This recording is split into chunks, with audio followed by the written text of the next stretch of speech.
specialissima di Attenti a quei due. In realtà non siamo in due, ma siamo in tre, perché qui al mio fianco a destra c'è Federico Zaffarano, e buonasera. alla mia sinistra Andrea Dondè, buonasera. oh, che bella serata questa sera. Sono un vecchietto con due giovani padani, Sì, esatto. uno brianteo e uno martesanotto. Esatto, A me piace esatto. martesanotto.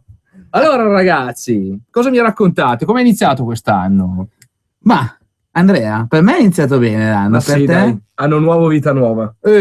Addirittura vita nuova. Cosa devi fare? Cosa devi No, fare? niente. Solo Andrea che Dondè secondo me ha Sì. vinto la Lotteria Italia. Sì, è lui, è è lui. ho vinto la lotteria e sono qua. Ma non è che magari vuoi andare anche te in Siria? No.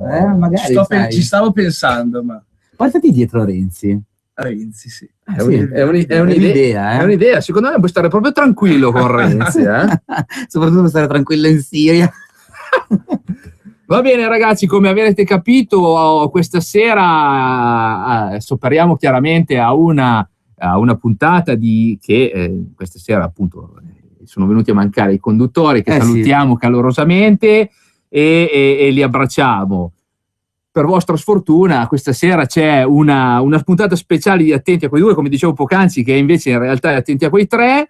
Dei due ci sono solo io, l'Andrea Villa non c'è, ma lo sentiamo dopo, Esatto. lo prendiamo, come sentiremo un altro brianzolo, Un altro grandissimo brianzolo. del quale non vi anticipiamo nulla, e lo Però scoprirete a è breve. uno che porta la bandiera, diciamo così. Che bandiera porta? Quella della Padana. Ah, ecco, no. Mettiamo subito la roba in chiaro, perché io mi spavento subito. No, vai tranquillo, Brando. Le bandiere qua col tricolore non le vogliamo, si sa assolutamente. Salutiamo anche chi sorride dall'altra parte del vetro, Roberto Colombo, sempre Grande presente. Roby. Ciao Roberto.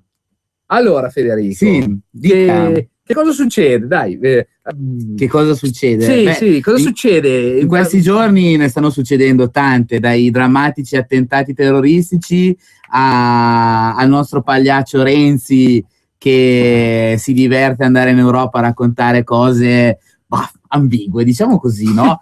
No, lui racconta, ma molto probabilmente, a parte il fatto che non c'era nessuno nemmeno ad ascoltarlo, povero Piccio, cioè chissà, deve essere così bello parlare L'hanno abbandonato all'aria. anche i suoi, poverini. Tra l'altro noi Ha ragione veduta, l'aula secondo di me. Strasburgo l'abbiamo vista, è parecchio grande, insomma se è vuota rimbomba parecchio.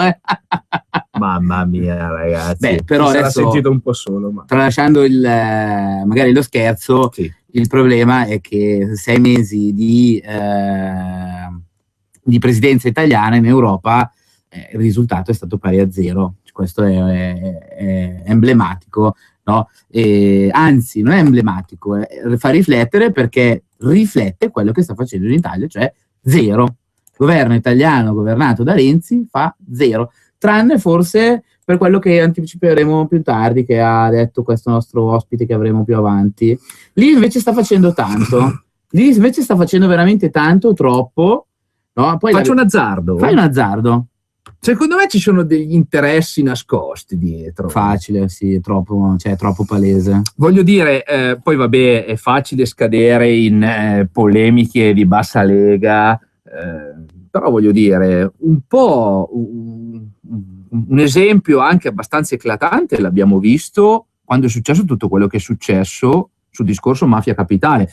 Apro la parentesi, Mafia Capitale se ne è parlato per quanti? 10 giorni, 15 giorni neanche. e poi silenzio di tomba. Esatto, è vero.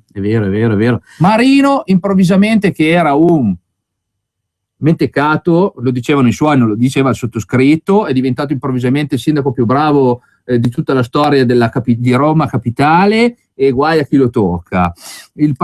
Uomini strani che Giravano. chiacchieravano con uomini del malaffare romano, tutto a posto, tutto bene. Non lo so. Tra l'altro lucravano esattamente sulle persone che continuano ad arrivare ancora tirare qua. Anzi, adesso notizie di questi giorni. Il Canada ha sospeso lo Ius Soli perché ha detto che è stata una grande fesseria. Ma dai?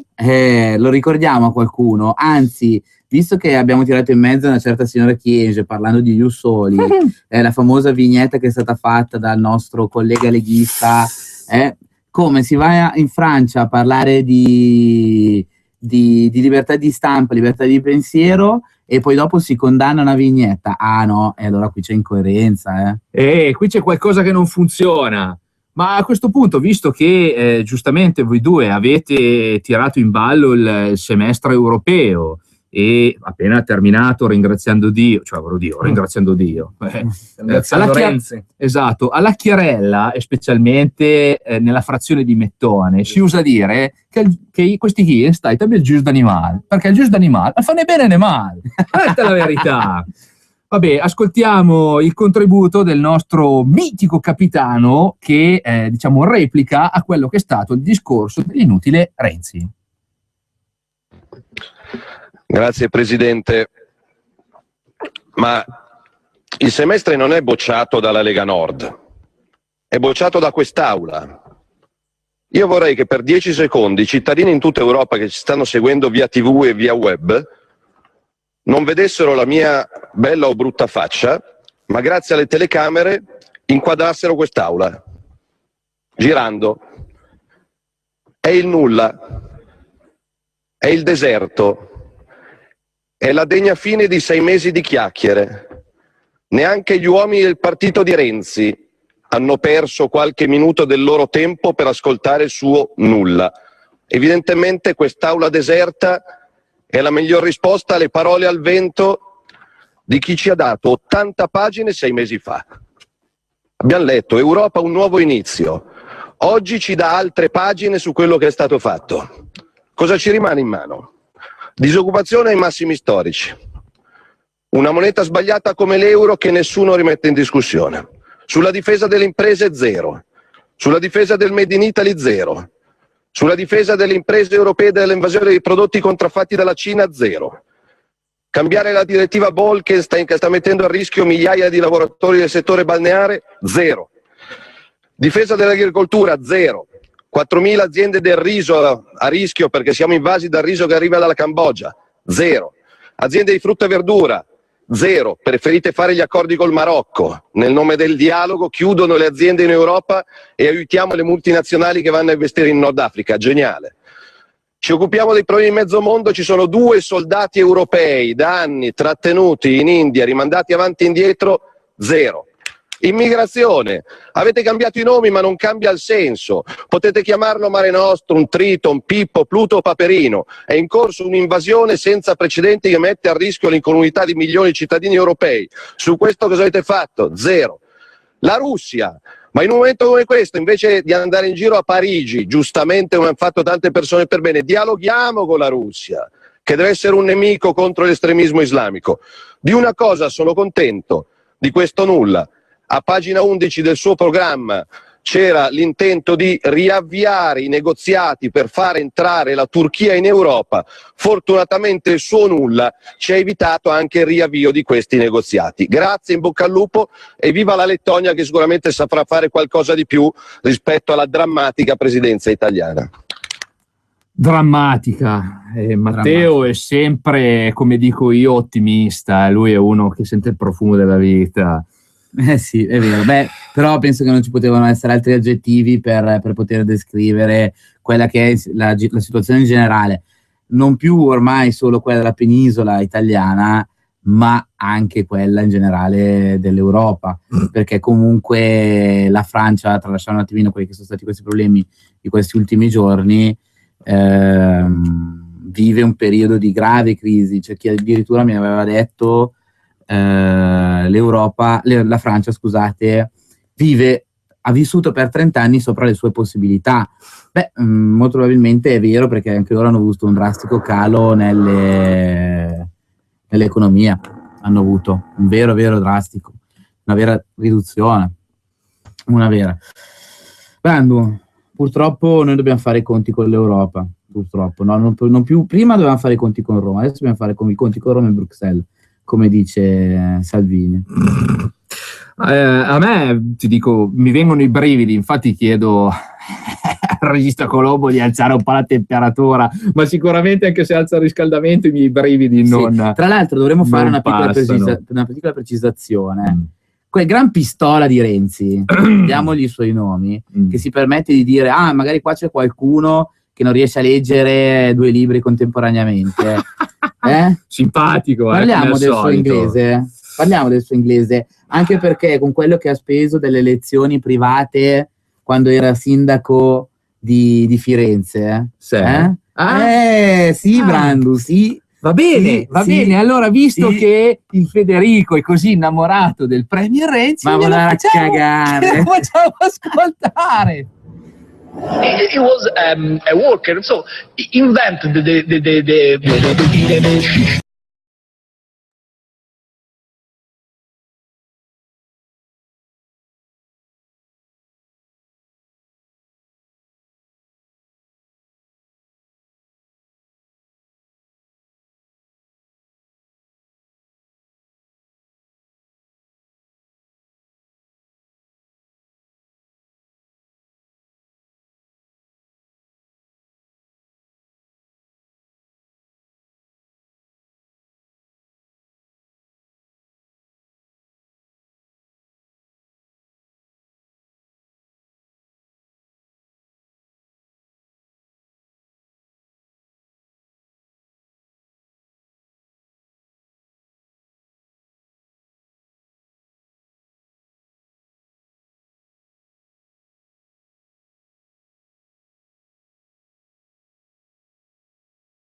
Anch'io. Vabbè, Astenuto. Fa il democristiano. Beh, la Camera approva la maggioranza. Libri di inglese il signor Matteo Renzi non ne ha letti. Naturalmente non ha proprio aperto il libro in vita sua. Non, Magari lo sfidiamo a tirare fuori la sua pagella alle medie e alle superiori. Magari più avanti aprirà il registro degli indagati. Chissà, magari. chissà. Aia.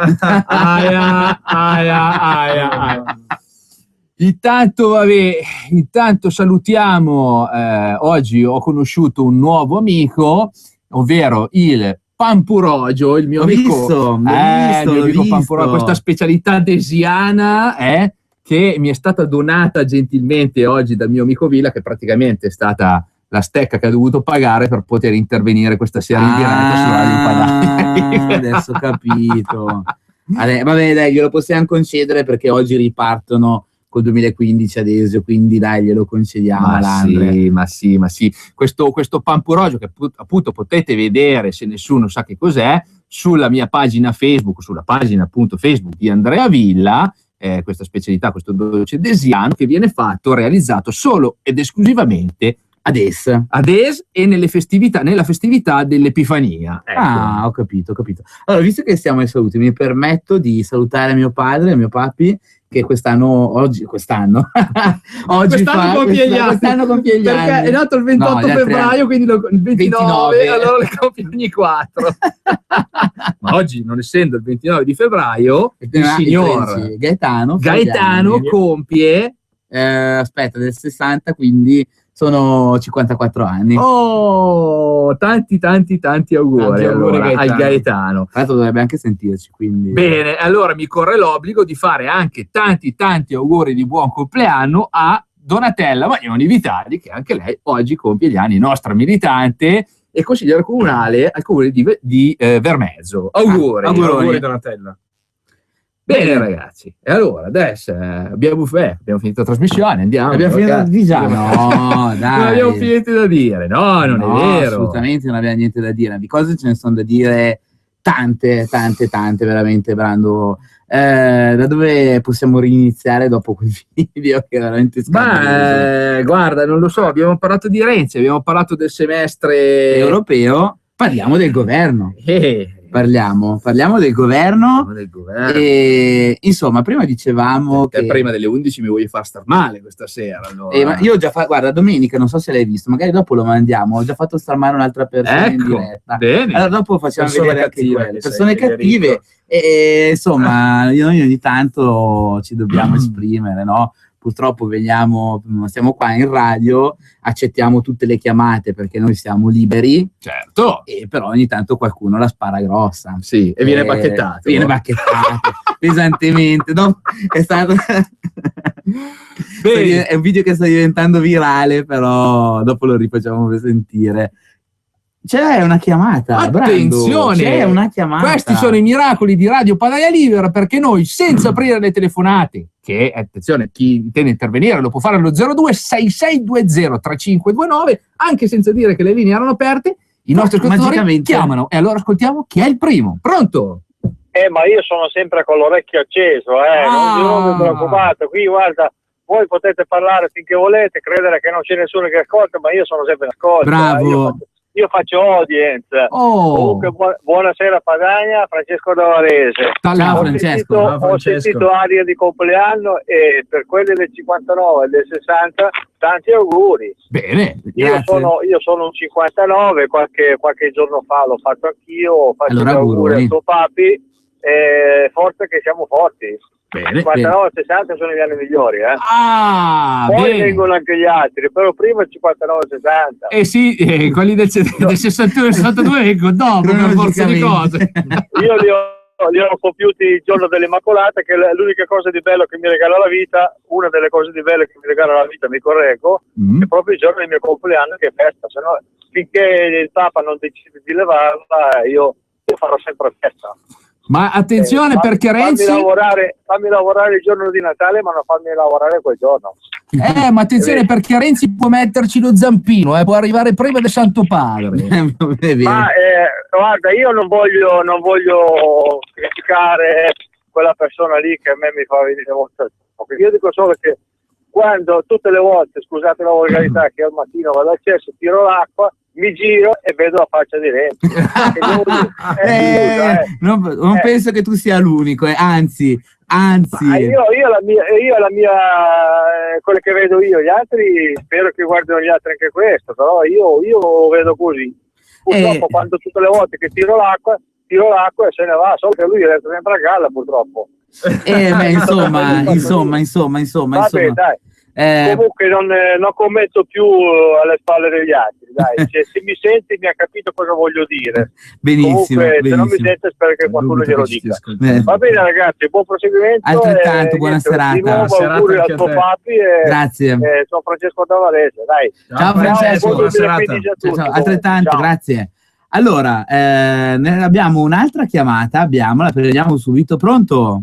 Pronto, buona Sì. Padania. Buona Padania anche a te. Giuliano di Reggio Emilia. Sono un po' più vecchio del tuo papà io, comunque lo stesso, dall'89 che voto lei, cioè sono della Lega, diciamo.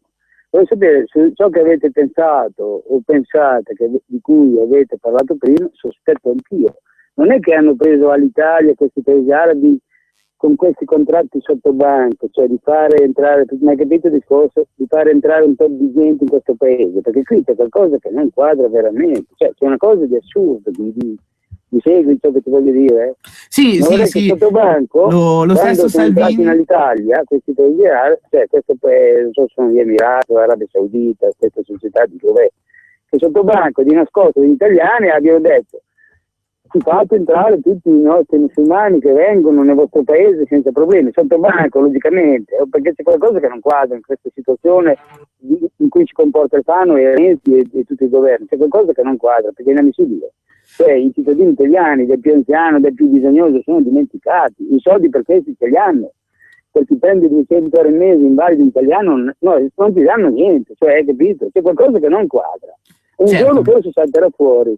Vi ringrazio, buona Padania, il 28 spero che siate a Roma anche voi ragazzi. Altrettanto, buona serata, ti ringraziamo per la chiamata. Beh, effettivamente ragazzi è vero, comunque lo stesso Salvini parla proprio di sostituzione di un popolo, no? Perché si va a vedere quelle che sono state le entrate con questa immigrazione clandestina, perché è così che va chiamata, non vanno chiamati migranti, non vanno chiamati poveretti, bisogna chiamarla con suo nome, e cioè immigrazione clandestina, e con le persone che sono andate all'estero per una questione di lavoro o di altro è proprio in atto una trasformazione, un'invasione, una sostituzione. Sono questi gli aggettivi adatti per poter descrivere quella che è la situazione attuale. Insomma, qualcuno prima o poi dovrà darne delle spiegazioni. Ma ce lo auguriamo che prima o poi qualcuno delle spiegazioni ce le dia. E allora, proprio per, diciamo, non introdurre così in maniera, per introdurre in maniera un po' ricca il prossimo ospite, ma ancora prima dell'ospite, l'argomento che andiamo a trattare, lo facciamo come consuetudine nella trasmissione di Attenti a quei due, in maniera un po' scoppiettante, roboante, hollywoodiana. Esatto. E come lo facciamo? Lo facciamo con Attenti a quei due il martedì per 3 minuti, che in realtà adesso Attenti a quei 3 diventa Attenti a quei 3, ma allora a questo punto diventa Attenti a quei 4, si trasforma appunto in Attenti a quei 4, con il nostro collega giornalista televisivo di Prima Rete Lombardia e opinion leader Vladimiro Poggi. Buonasera Vladimiro Poggi. Buonasera Alessandro, buonasera a tutti voi. E ben trovato, visto che ci siamo già sentiti oggi pomeriggio, oggi ti tocca fare il lavoro doppio, visto che tocca doppio a noi, tocca doppio anche a te. Ma qual è il problema? L'importante è guadagnare, no? Ah, bene, bene, come al solito Roberto Colombo provvederà a pagare il tuo ricchissimo monumento. Molto, molto, molto volentieri. E quindi, caro Vladimiro, domenica almeno 2 milioni di persone hanno marciato per le strade della capitale francese in solidarietà delle vittime della strage di Charlie Hebdo. È stato il giorno della grande marcia repubblicana in silenzio, partita alle 3 del pomeriggio da Place de la République. Tutti insieme, a braccetto, in difesa dei valori condivisi: libertà d'opinione e di stampa, repubblica, giustizia sociale, fraternità, uguaglianza e pace. Ma al di là dell'emotività e dei sentimenti patriottici, quali sono veramente i limiti e le colpe dell'Europa, e per quanto chiaramente sta avvenendo? Vladimiro. Sì, in effetti la manifestazione di Parigi è stata suggestiva, patriottica, ha interessato tantissime dirette televisive come le grandi occasioni. Sicuramente l'Italia ha fatto la sua solita figura, è balzato agli occhi di tutti questa enorme schiera di capi di Stato e di governo, noi riconoscibili al massimo perché tutti vestiti in nero. Ovviamente il nostro rappresentante è molto più chic, che indossava questi pantaloni color blu oltremare, ma al di là della battuta c'è però una rilevante assomiglianza nei discorsi di politica italiana ed europea, che sono poi alla base in effetti dei tanti limiti che stiamo portando avanti in questi anni. L'abolizione del reato di clandestinità ha esposto ed espone tuttora l'Italia ad un'entrata incondizionata e soprattutto non controllata di tantissime persone. Chi sono quelli che entrano? Cosa vengono a fare? Sono clandestini, ma quali sono esattamente i motivi che li spingono ad arrivare? Molti per necessità, ma altri, così come alcuni servizi segreti hanno già evidenziato, entrano con chiari scopi di organizzazione paramilitare. Quindi su questo non si tratta di essere particolarmente polemici o cattivi, si tratta semplicemente di capire che uno Stato, se è uno Stato rispettabile, uno Stato libero, uno Stato legittimo, non può fare entrare e uscire chi vuole, ma ci vuole ovviamente un controllo, dovrebbe essere l'ABC del buonsenso. Buonsenso che decade completamente. Vi porto 2 esempi molto, molto calzanti. Proprio domani, io e la mia troupe andremo a realizzare un servizio di cui vi do in anteprima già il contenuto, perché è una chicca. Voi sapete che il Comune di Milano vuole a tutti i costi realizzare una grande moschea, addirittura potrebbe essere la 3ª più grande d'Europa. Ebbene, sapete dove sorgerà la moschea di Milano? Al 99% noi siamo in possesso anche delle carte comprovanti questa ipotesi. Sorgerà a poche centinaia di metri dallo stadio di San Siro. Non ci vuole un genio, e su questo le forze dell'ordine, la prefettura e la questura stanno già esprimendo forti perplessità. Dicevo, non ci vuole un genio per capire che i pullman delle tifoserie la domenica, ci sono tifoserie che sono spostate estremamente a destra, trovandosi sulla direttrice di una delle moschee più grandi d'Europa. Ma voi immaginate il caos che porterà a Milano una struttura del genere a pochi metri dallo stadio di San Siro, dove per alcune tifoserie essere di sinistra vuol dire essere a un passo dall'organizzazione paramilitare. Cioè, sarebbe veramente l'apoteosi dell'imbecillità, e me ne assumo ovviamente la responsabilità, anche perché non è solo un mio giudizio, ma come capiremo appunto dal servizio che sto realizzando è anche il giudizio condiviso da molti esponenti non solo di destra o di centro, ma anche di sinistra, eppure stiamo arrivando a quello. E poi la seconda cosa estremamente importante, che molti non dicono o dicono in maniera talmente velata da non essere efficace, invece bisogna dirla chiaramente, a chiare lettere e con la voce bella nitida. L'Islam non esiste soltanto quello fondamentalista e quindi terrorista. Anche quando parliamo di Islam moderato, è giusto dire innanzitutto che l'Islam moderato è l'unica religione al mondo a non avere mai firmato e quindi convalidato la Carta universale dei diritti dell'uomo. Per quale motivo? Per 3 ragioni.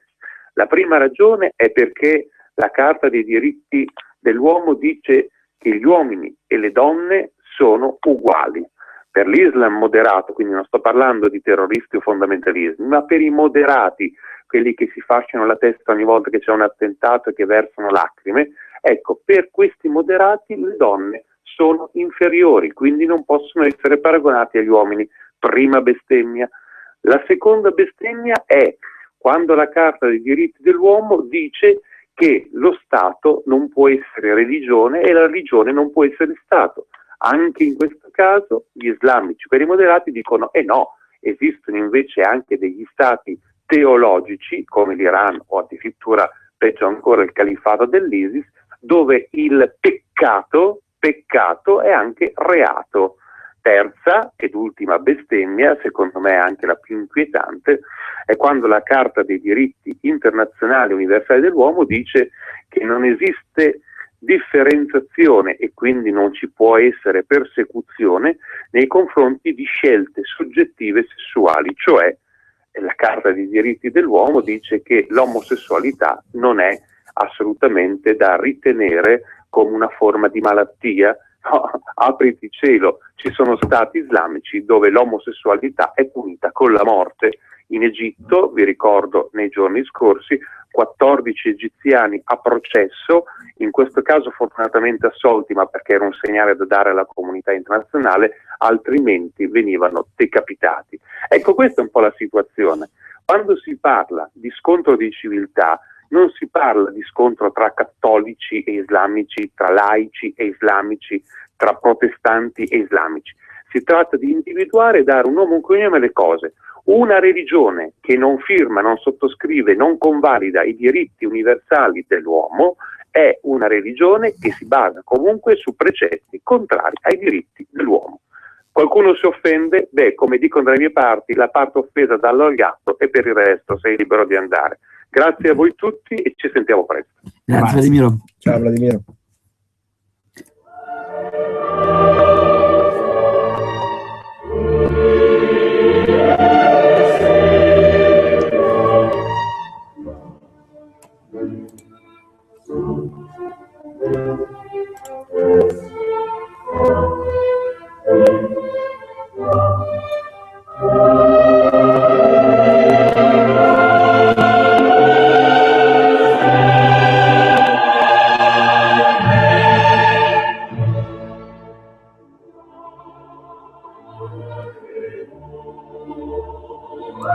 E questo è stato il commento chiaro, impietoso, ma deciso e limpido del nostro opinion leader Vladimiro Poggi, che potrete riascoltare anche martedì prossimo, chiaramente non con lo stesso argomento, sempre dalle 15 alle 16. Ma a questo punto allora entriamo nel vivo. Sì.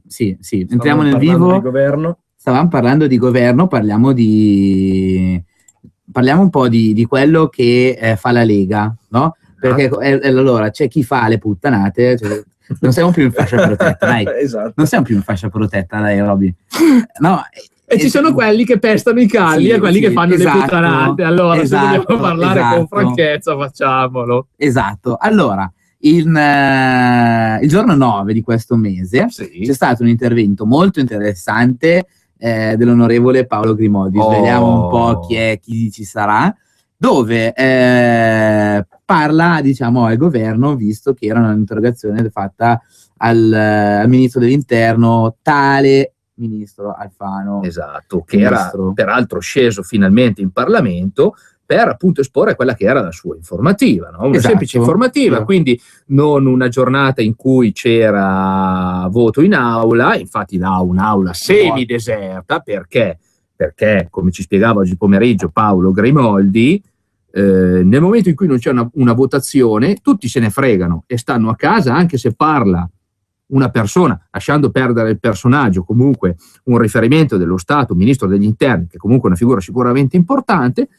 bellamente, anche quelli del suo partito, comunque quelli che sono in coalizione con lui, che sono quelli del partito, se ne fregano e stanno a casa. Perché? Perché non gli scalano la diaria. Già questo è abbastanza vergognoso. Però, diciamo una cosa, c'era la Lega, c'era forse qualcuno del Movimento 5 Stelle. Perché magari è un argomento che gli sta un po' più a cuore, forse sono anche, soprattutto io parlo di quelli della Lega, i nostri rappresentanti della Lega Nord, persone con un po' più di granus salis, no? Che hanno capito la pericolosità e la serietà di quello che sta succedendo in Europa, comunque nel mondo. È vero.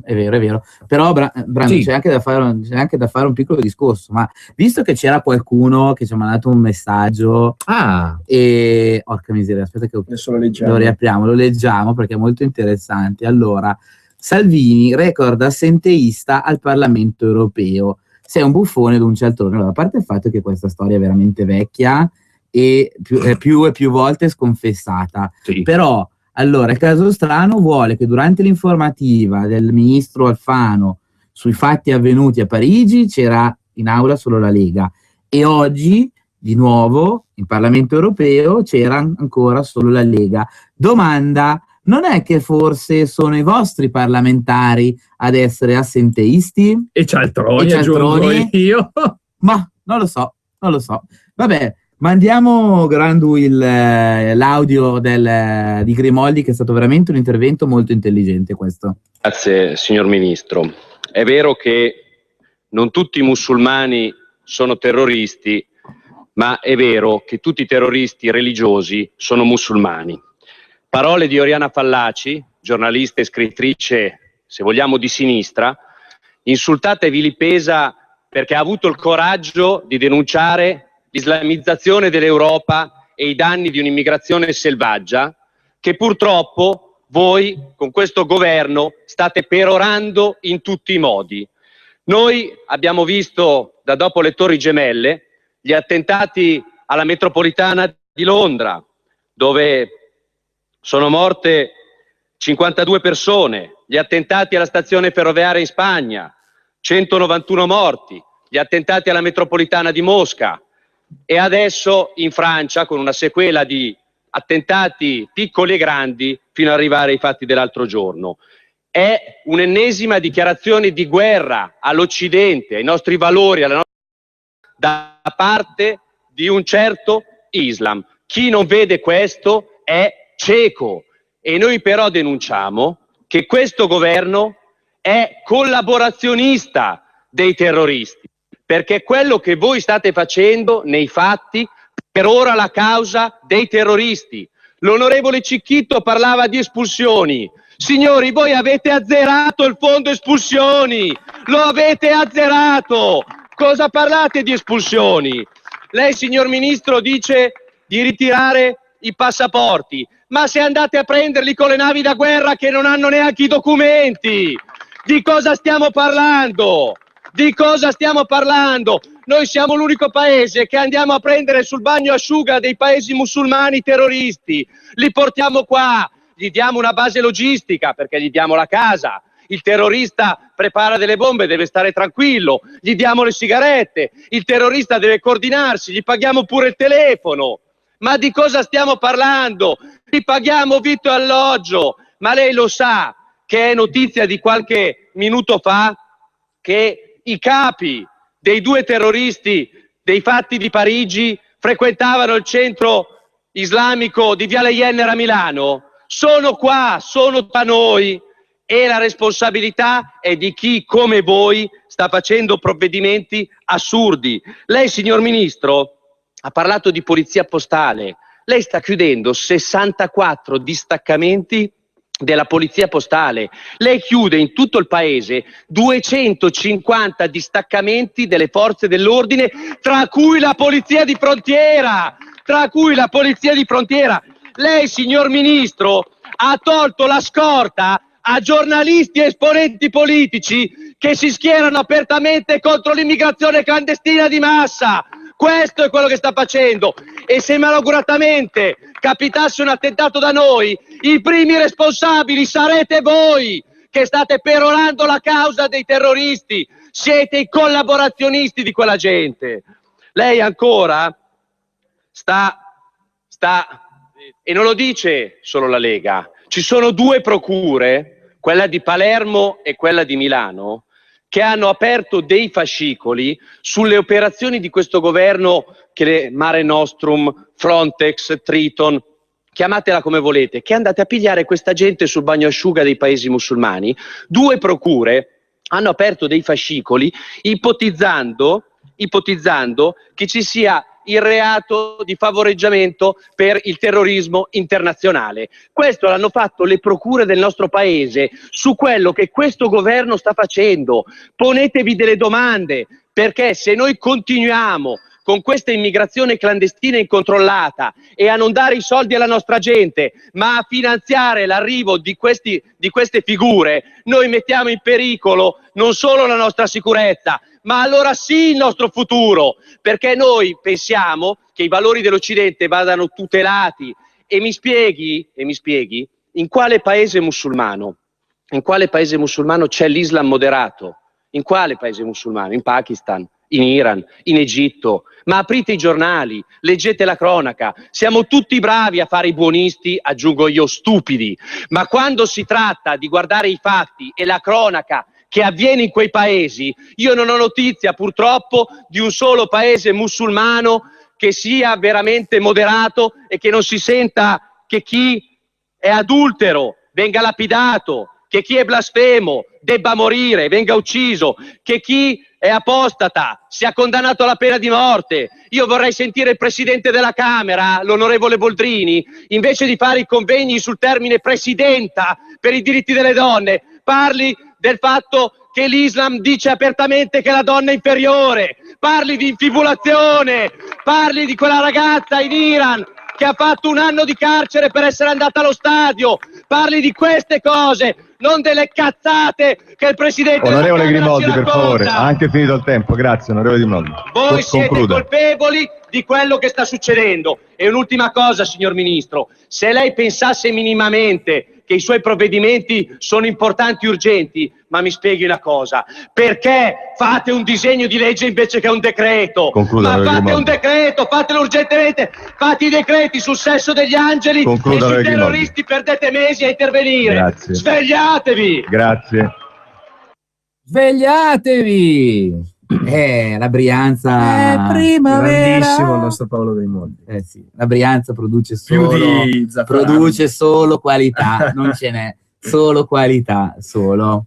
Beh, però ha toccato dei tasti veramente fondamentali. Adesso tra poco lo sentiremo, magari facciamo commentare anche lui l'intervento e anche un'altra cosa che stiamo preparando, perché il problema c'è, è reale, è tangibile, e chi non racconta queste cose, cioè, è un folle, cioè, vuole soltanto deviare la paura, perché lo stesso Mossad, che è il servizio segreto israeliano, come la CIA, ha parlato chiaramente ed apertamente di possibili attacchi al Vaticano.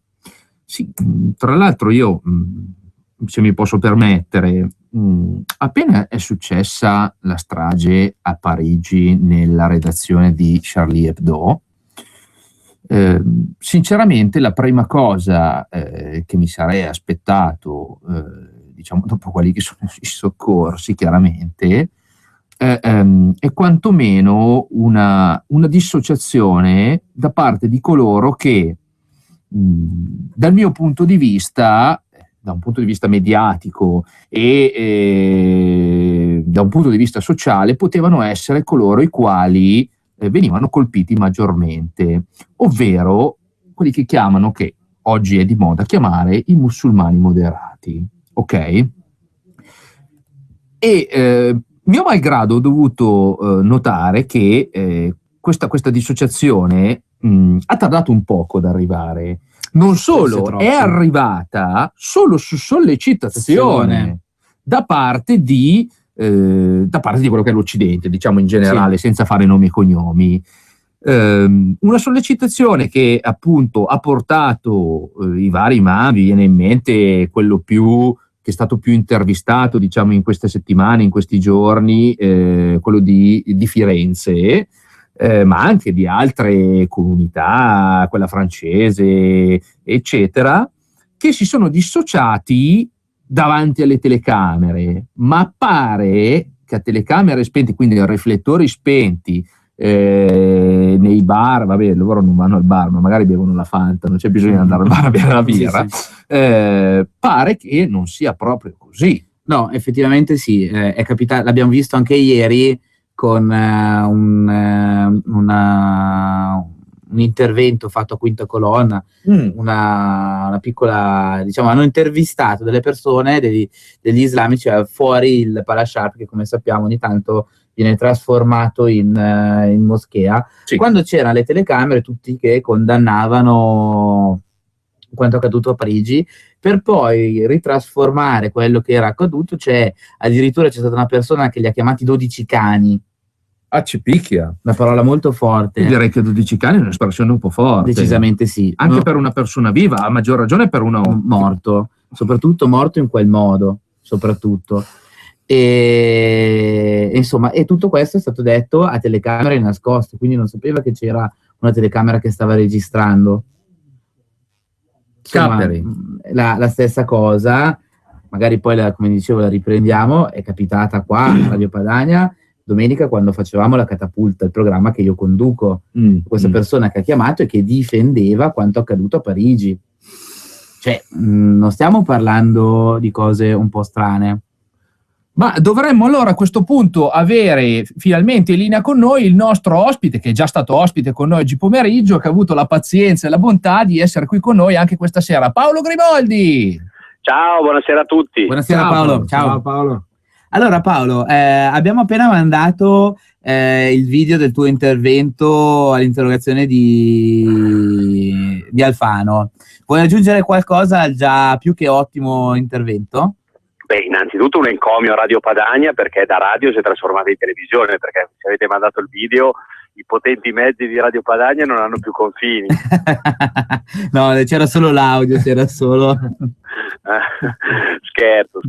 No, beh, quello che posso dire in aggiunta è che quello che dà fastidio è questo buonismo stupido sfrenato, perché adesso che l'attentato è cronaca passata, resta la condanna unanime da parte di tutti, ma iniziano a esserci distinguo da parte della sinistra, mossa da un buonismo stupido che dice sì, ma alla fine erano 2 pazzoidi, erano 3 pazzoidi, alla fine va bene portare qua tutti gli immigrati, va bene utilizzare i soldi dei lombardi, dei veneti, degli italiani e più in generale degli europei per accogliere questa gente, per dare loro casa, per dare loro, come succede tra l'altro solo in Italia, la pensione, per dare loro la ricarica telefonica, per dare loro da mangiare con cibo in osservanza assoluta dell'Islam, quindi niente carne di maiale, non sia mai. Noi paghiamo, loro vengono qua, non rinunciano alla loro identità, alla loro cultura e soprattutto alla loro religione, che comunque, piaccia o no, basta leggere blog, forum o quant'altro, di moderato a ben poco. Se qualcuno di voi o degli ascoltatori di Radio Padania ha voglia di spendere qualche decina di minuti su qualche blog o forum dove scrivono gli aderenti alla religione islamica, sotto finto nome c'è un buon 80% che inneggia all'attentato di Parigi, che dice ne abbiamo ammazzati pochi, bisogna colpire di più l'Occidente, bisogna fare più attentati, bravissimi i fratelli martiri dell'ISIS, l'Islam trionferà, la bandiera dell'Islam sventolerà in Europa, bisogna costruire tanti minareti, saranno schiavi dell'Islam, saranno sottomessi. Questo è quello che scrivono. Ora, se si ha consapevolezza di questo, bene. Se si vuol fare il buonismo stupido perché si è stupidi, va bene. Io francamente cerco invece di tutelare la mia identità, le mie tradizioni, e cerco soprattutto che i valori dell'Occidente restino tali e non vengano cancellati da chi viene qui a casa nostra a dettar legge. Ecco Paolo, tu giustamente hai posto l'accento sul buonismo stupido, e io ti dico, adesso non per fare il padano, ma anzi assolutamente te lo dico proprio da cittadino lombardo o comunque padano, a me quello che mi spaventa di più, al di là di quello che può essere successo a Parigi o di quello che può essere un atteggiamento di un islamismo più estremista o più moderato, poco cambia. A me quelli che forse fanno più paura sono questi islamofili italioti che cercano di procrastinare una causa di queste persone un po' così, un po' a sfregio anche di quella che è la nostra cultura, di quelle che sono le nostre tradizioni, di quelle che sono le nostre usanze, ma anche di quello che nel corso dei millenni lungo un percorso è molto anche accidentato, perché poi insomma anche quello che è stato il percorso della cristianità non è stato sicuramente tutto rose e fiori e tutto in discesa. Ecco, siamo riusciti ad arrivare a conquistare quella che è oggi il nostro status sociale, questi in nome di un'islamofilia, direi anche pelosa, vanno a procrastinare una causa che secondo me non sta né in cielo né in terra. Non so Paolo, cosa ne pensi tu? Ma guarda, io ti porto come contributo, ricordo due figure fondamentali, una di carattere ecclesiale, e mi riferisco a Papa Ratzinger, e la seconda di carattere laico, fa il giornalista, scrive sul Corriere della Sera, e parlo di Ostellino. Papa Ratzinger fece un intervento, qualcuno di voi se lo ricorderà, dove disse sostanzialmente per quale motivo l'Islam non è entrato nella modernità, non ha fatto i conti con la storia, non ha fatto i conti con l'illuminismo, non ha fatto i conti con, se vogliamo, la logica, e di conseguenza è rimasta una religione dai forti contorni medievali. Quando c'è una religione che esplicitamente dice che la donna è inferiore, è una religione che non ha fatto i conti con la storia. Lo disse Papa Ratzinger, per questo fu insultato, fu costretto quasi a scusarsi, ma disse una grande verità. La stessa osservazione, sotto un profilo assolutamente più laico, l'ha fatta l'altro giorno sulle pagine del Corriere della Sera Ostellino, e io francamente concordo in pieno quando ho scritto da Ostellino, ed è un dato di fatto. Nel momento in cui c'è una religione che parla della lapidazione, parla dell'impiccagione, parla dello sgozzamento, parla dello spargimento di sangue, e questo è scritto nei suoi testi sacri, al di là delle 1000 interpretazioni buoniste, nero su bianco è scritto questo, non c'è molto da andare lontano, c'è da capire che cosa la politica deve fare. La politica deve accoglierli dando loro casa, vitto, alloggio, telefonino e quant'altro, e pensione, oppure deve dire attenzione, io qua non accolgo più l'immigrazione, cerco di fare una politica migratoria basata su delle regole certe, oppure vado avanti come fa il governo italiano ad andarli addirittura a prendere sul bagnasciuga dei paesi musulmani per portarli qua. È di tutta evidenza che se continuiamo su questa strada ci facciamo del male. Ho capito. Aggiungo Paolo, anche, ma tu hai visto anche che però questo fatto di andare a prenderli, come dici tu, sul bagnasciuga diventa poi anche interessante da un punto di vista economico, e ce l'ha raccontato Mafia Capitale, Paolo. ce l'ha raccontato Mafia Capitale, e qualcuno evidentemente fa business. A pensare male si fa peccato ma ci si azzecca. Mi viene da pensare che siccome è stato abolito il finanziamento pubblico ai partiti, qualche partito di governo adesso si finanzia attraverso l'immigrazione, quindi oltre che buonismo stupido anche ipocrisia pelosa, schifosa, perché alla fine fanno soldi sull'immigrazione. Lasciatemi aggiungere che quando sento gli esponenti di sinistra dire no, non è un problema di immigrazione perché i terroristi, almeno 2 di questi, avevano la cittadinanza francese, erano francesi, sono nati in Francia e quant'altro, e quindi erano cittadini europei, a me fa ridere, perché erano cittadini europei perché la Francia ha fatto una legge basata sullo ius soli, cioè tu nasci in Francia sei automaticamente francese.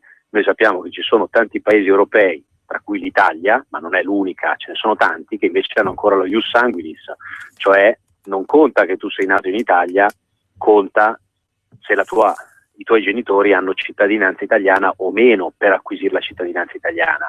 Quindi non è che siccome la Francia ha fatto una legge sbagliata con la quale regala cittadinanze facili a chiunque arriva in Francia o chiunque nasce in Francia, di conseguenza questi sono cittadini francesi, perché la cronaca ci racconta che questi di cultura, identità, religione, valori della Francia laicista avevano meno di 0, solo per una legge sbagliatissima che il governo italiano vorrebbe fare anche in Italia.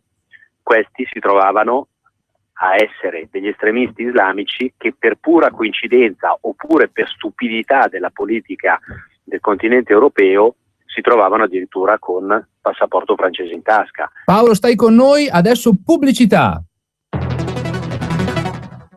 Salve, sono Giovanna della Mondoflex. Mondoflex. Adesso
Bentornati dalla pubblicità, abbiamo sentito Grimaldi che lo risentiremo tra poco. Nel frattempo, per chi se lo fosse perso, vi facciamo sentire un estratto della Catapulta, che ricordo è il programma che io conduco con il mio amico Fulvio la domenica pomeriggio, dove ci ha chiamato un simpatico ascoltatore di religione musulmana che dava ragione a... Diceva la sua. Ai microfoni di Radio Padania Libera. Pronto? Sì, buongiorno. Buongiorno, eccomi. Dico la mia opinione sul fatto di Parigi, da musulmano. Allora, io credo che nessuno può offendere la religione dell'altro. Tu puoi scrivere, puoi dire quello che vuoi, la tua opinione sugli immigrati, odio gli immigrati, da ammazzare gli immigrati, quello che vuoi. Ma non bisogna toccare la religione dell'altro, la fede dell'altro, rispettarla. 1. 2. Se io so benissimo che questa gente muoiono e amano la morte quanto quello lì che difendeva la democrazia ama la vita, e quello lì ama la morte, quindi uno ama la morte e vuole difendere e da martire la sua religione, l'altro difende la democrazia. Scusami, quindi non ho capito una cosa, quindi il poliziotto che è stato ucciso dal terrorista ha lo stesso... quello è un fatto disumano, a parte che era già innocuo quando l'ha ferito, quindi non doveva dargli il colpo di grazia. Ma non doveva succedere, ma cosa stai dicendo? Cosa stai dicendo? Cioè tu stai giustificando, tu stai giustificando 12 morti perché questi hanno fatto una vignetta raffigurante Maometto, ma stai scherzando? Siamo in Occidente, iniziate a vivere la religione in modo un po' meno estremo di come la vivete, come si fa qua da noi. Non si risponde con 12 morti con i fucili a una vignetta satirica, ma stai scherzando? Tu non lo sei, quindi io sono italiano, sei tu da me. Io ritengo che sono italiano e difendo la bandiera italiana. Quindi tu non sei italiano, non alzi la bandiera italiana. Quindi non sei italiano, non deve neanche parlare. Guarda, allora, scusatemi, no, fermi tutti. Allora, qui non si tratta di nazione perché la problematica non è nazionale. Qui è un problema internazionale dove c'è una religione che si permette di elevarsi migliore di altre religioni e si concede il diritto di uccidere delle persone quando si fa della satira, quando si dà libertà di stampa, perché la libertà di stampa nei paesi musulmani non esiste. Quindi ti ringraziamo della chiamata, puoi mettere giù il telefono perché noi la vignetta qua ce l'abbiamo, noi siamo qua grazie alla libertà di stampa, grazie alla libertà di pensiero. Quindi siccome questa libertà, questo diritto è stato concesso a delle persone che hanno lottato, io non sopporto e non condivido quello che tu stai dicendo, perché qui esiste la libertà di stampa, la religione islamica non permette la libertà di stampa. Benissimo, tornate tutti a casa vostra, quando arriverete nel 2015 a pensarla esattamente come noi, potrete tornare qua, dopo ne riparleremo. Andiamo avanti perché io le ritengo veramente assurde queste cose, cioè il fatto di dover imporre l'idea di qualcun altro io non la sopporto, cioè non c'è la libertà di stampa perché non la si vuole, benissimo, fatti vostri. Vogliamo prendere un altro esempio, benissimo, c'è la Turchia, un paese che dovrebbe entrare nell'Unione Europea, che ha avuto dei problemi giusto 20 giorni fa per la libertà di stampa. Questo è l'Islam moderato, questo è l'Islam. Dov'è l'Unione Europea? Dov'è l'Unione Europea? Dove sono quei dementi di Alfano e quant'altro? Dove sono quei dementi? Dove sono? Io non lo so dove siano. Non lo so nemmeno io. Taci!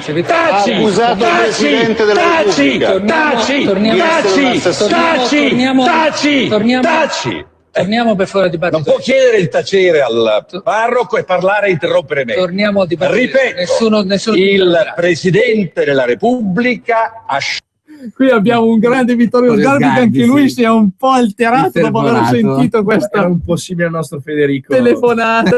La scorsa trasmissione. Mi sono un po' risentito perché insomma hai la possibilità di esprimere il tuo pensiero e ci sputi fango, come prima dici di essere a favore di quello che è successo a Parigi ristringendo la libertà di stampa, però tu invece adesso la stai utilizzando. C'è qualcosa che non va, e forse adesso ci ricolleghiamo a quest'altro contenuto che stiamo per mandare.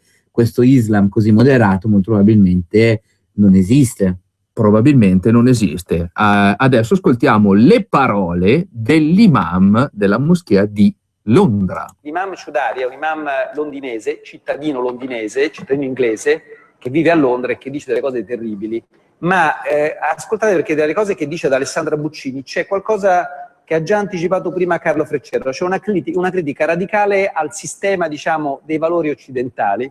E ascoltate, perché questo è un estratto della puntata che è andata in onda l'altra sera sulla 7 a Piazza Pulita. Cosa possiamo dire e non dire? Cosa ne pensa dell'attentato alla redazione di Charlie Hebdo? Sono anni che la vostra gente insulta l'Islam. Quello che è successo ce lo aspettavamo da tempo. Cioè lei si aspettava questo attacco terroristico? Io dico che il governo francese provoca i musulmani da tempo ormai.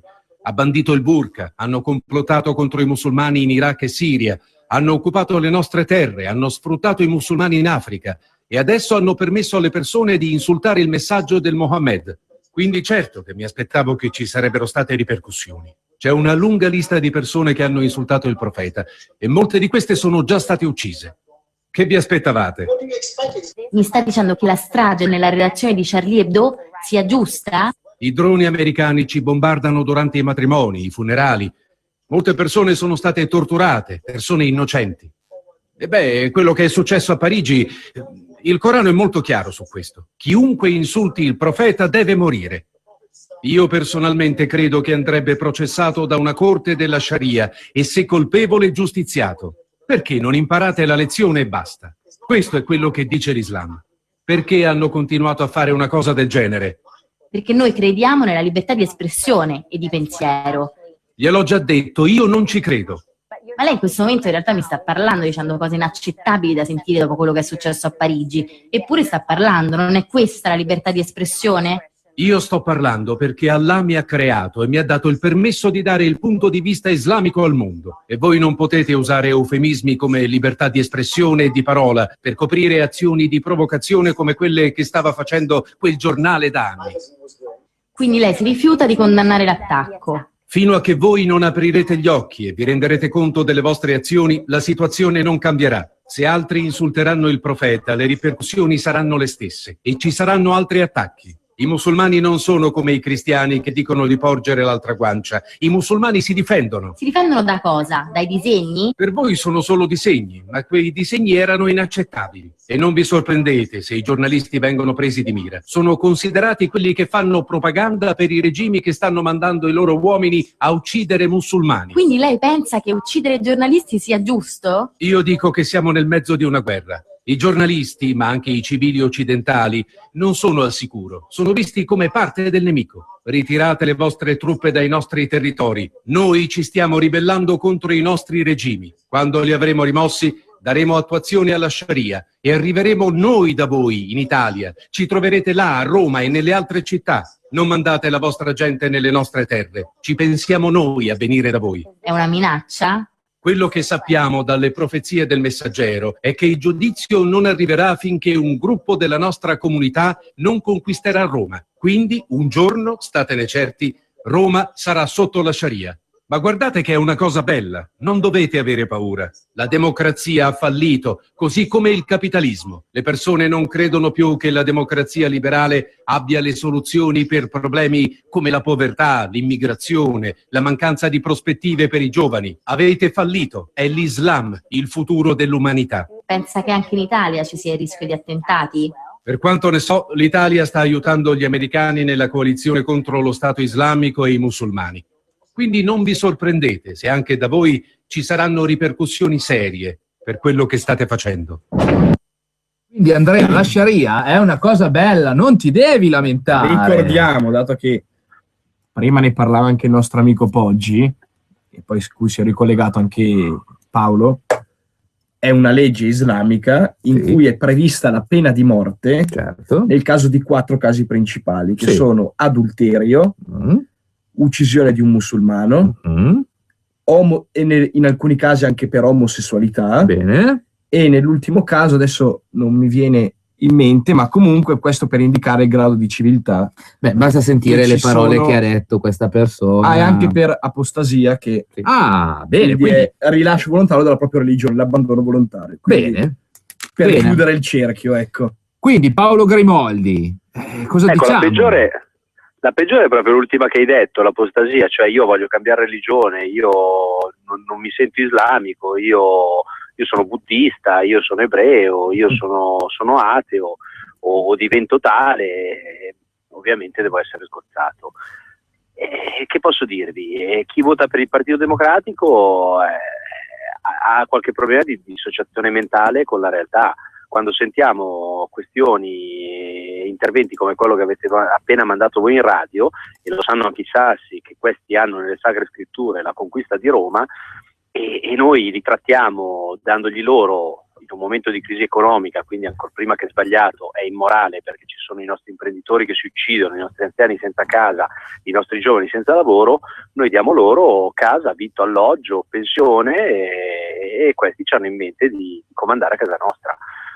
Fate un po' voi se questo non è un governo collaborazionista di terroristi. Cosa deve fare ancora di più un governo per favorire i terroristi? Cioè, o Renzi mette le bombe e a quel punto diventa terrorista in primis, o se tutti i provvedimenti che ha messo in campo in materia di immigrazione / sicurezza sono a favore dei terroristi, perché li avvantaggia.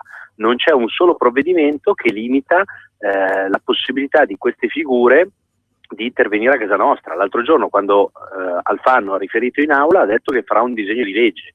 Capisco che è un tema noioso e da addetti ai lavori, ma il disegno di legge in Italia ha dei tempi di 368 giorni, cioè leggermente più di un anno.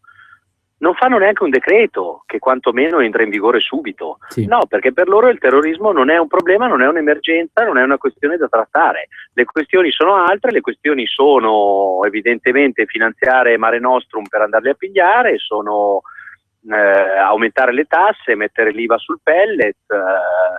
Le questioni del governo urgenti sono queste. Per queste robe qui fanno un decreto. Per il terrorismo fanno un disegno di legge, perché tanto non è un'emergenza. Sì, tra l'altro Paolo, tu hai ricordato anche Oriana Fallaci in una frase nota dove in conclusione diceva che tutti i terroristi sono islamici. Però è anche vero che in questi giorni è venuta fuori questa notizia di questa ragazza di Inzago, quindi delle nostre zone, che era italiana, era una persona italiana di origini meridionali, che però ha sposato l'Islam e adesso ha perso le sue tracce. Però prima di sparire in Siria ha dichiarato che colpirà l'Italia, colpirà. Quindi il problema è molto più ampio di quello che ci vuol far credere certa sinistra.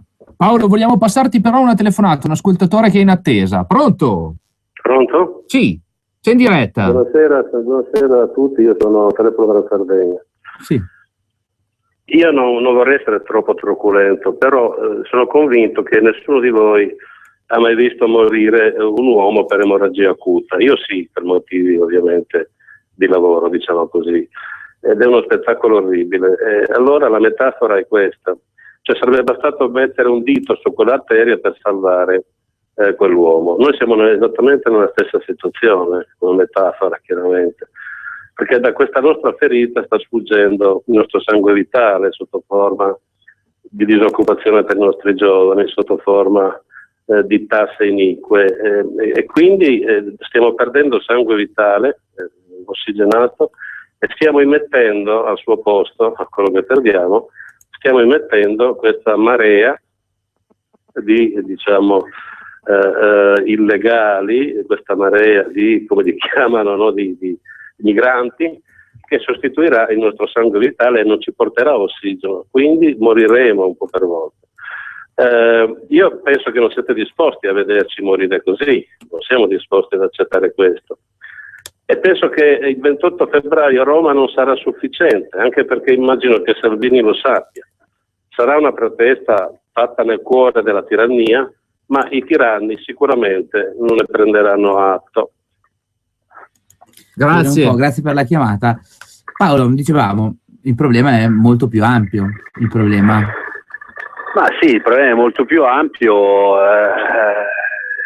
È evidente che se noi continuiamo a non capire che l'Islam è una religione che ci ha dichiarato guerra, perché l'attentato di Parigi è il proseguo di una sequela di piccoli o grandi attentati in Francia, ma ci sono stati prima le Torri Gemelle, l'attentato di Londra, 52 morti, quello di Madrid, 192, la metropolitana di Mosca e tanti piccoli atti di efferatezza mossi dall'estremismo islamico qua in Europa. Se noi non capiamo che c'è un problema di incompatibilità, e come dicevo prima non è che lo dice la Lega, lo dicono Infatti. Papa Ratzinger, lo dice Ostellino sulle colonne del Corriere della Sera, lo dicono addirittura, almeno su quello che sta facendo il governo italiano, 2 procure della Repubblica, quella di Palermo e quella di Milano, che hanno denunciato che le operazioni tipo Mare Nostrum favoriscono l'arrivo di terroristi internazionali,